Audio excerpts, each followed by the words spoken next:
നമസ്കാരം. മലയാളി വാർത്ത ഇൻസൈഡിലേക്ക് സ്വാഗതം.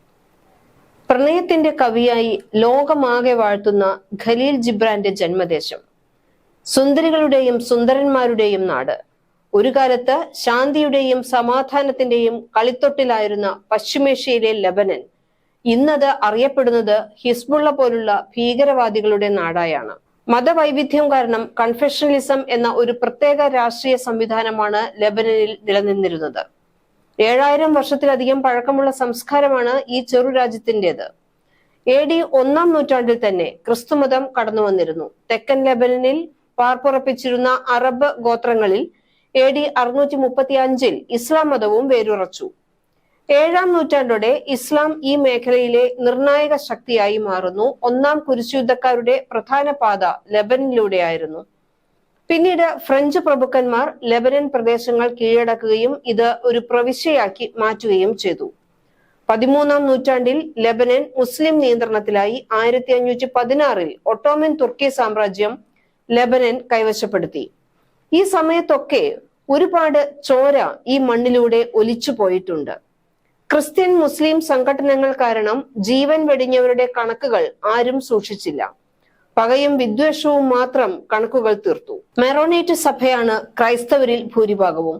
AD 4-5 നൂറ്റാണ്ടുകൾക്കിടയിൽ ജീവിച്ചിരുന്ന സിറിയൻ സന്യാസി സെന്റ് മാരോണിൽ നിന്നാണ് സഭ തുടങ്ങുന്നത്.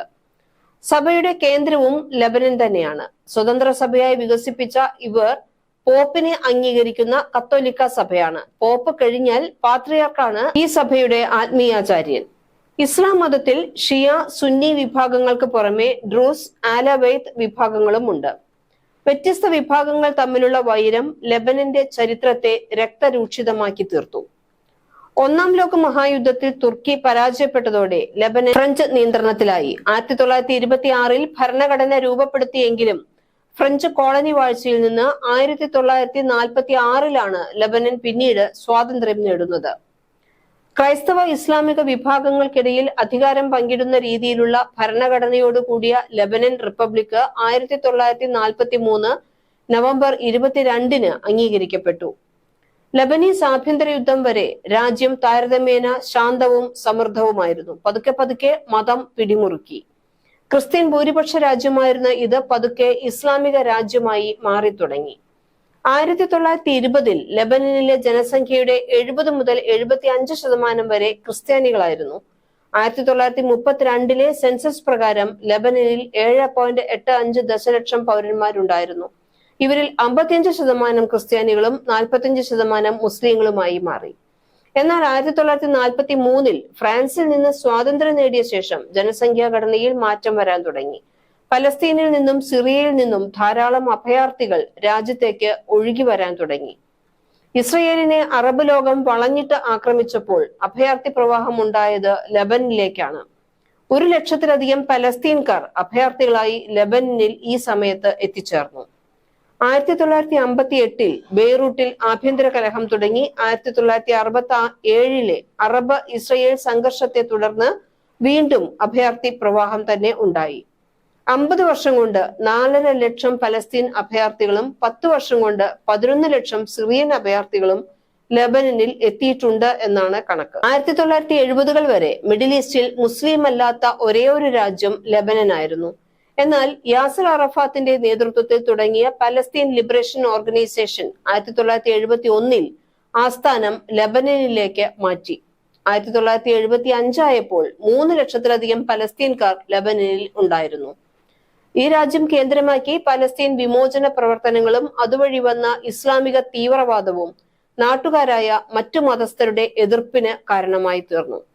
1970-കളിൽ തന്നെ ജോർദാനിൽ ഉണ്ടായ ഭീകരാക്രമണങ്ങളും അരക്ഷിതാവസ്ഥയും കാരണം പലസ്തീൻ അഭയാർത്ഥികൾക്ക് വേണ്ടി ലെബനോണിന്റെ വാതായനങ്ങൾ വീണ്ടും തുറക്കപ്പെട്ടു. പക്ഷെ അഭയാർത്ഥികളായി രാജ്യത്ത് കടന്നവർ കാലക്രമേണ ജിഹാദികൾ ആകുന്ന അവസ്ഥയാണ് ഉണ്ടായത്.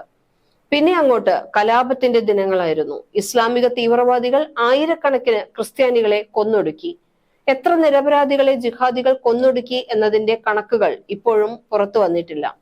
ഇവരുടെ സ്വത്തുക്കളും ആരാധനാലയങ്ങളും എല്ലാം കൈയടക്കി. ഭാര്യമാരെയും പെൺമക്കളെയും ലൈംഗിക അടിമകളാക്കി.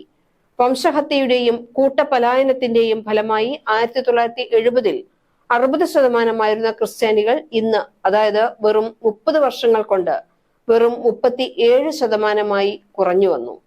80കളിൽ ഹിസ്ബുള്ള എന്ന ലക്ഷണമൊത്ത തീവ്രവാദ സംഘടന കൂടി ഉണ്ടായതോടെയാണ് ലെബനന്റെ തകർച്ച പൂർണ്ണമാകുന്നത്. ഇറാനാണ് ആളും അർത്ഥവും നൽകി ഹിസ്ബുള്ളയെ വളർത്തുന്നതും. ലെബനനിൽ വീണ്ടും ഇപ്പോൾ ക്രിസ്തുമതം വരുന്നു എന്ന സന്തോഷ വാർത്തയാണ് ഇപ്പോൾ വന്നിട്ടുള്ളത്. 2022 ഒക്ടോബറിൽ മിഷേൽ ഔണിന്റെ കാലാവധി അവസാനിച്ചതു മുതൽ വിഭാഗീയത അധികാരം പങ്കിടൽ സമ്പ്രദായത്തിൽ ഒരു മെറോണേറ്റ് ക്രിസ്ത്യാനിക്കായി സംവരണം ചെയ്ത ഈ പോസ്റ്റ് ഒഴിഞ്ഞുകിടക്കുകയാണ്.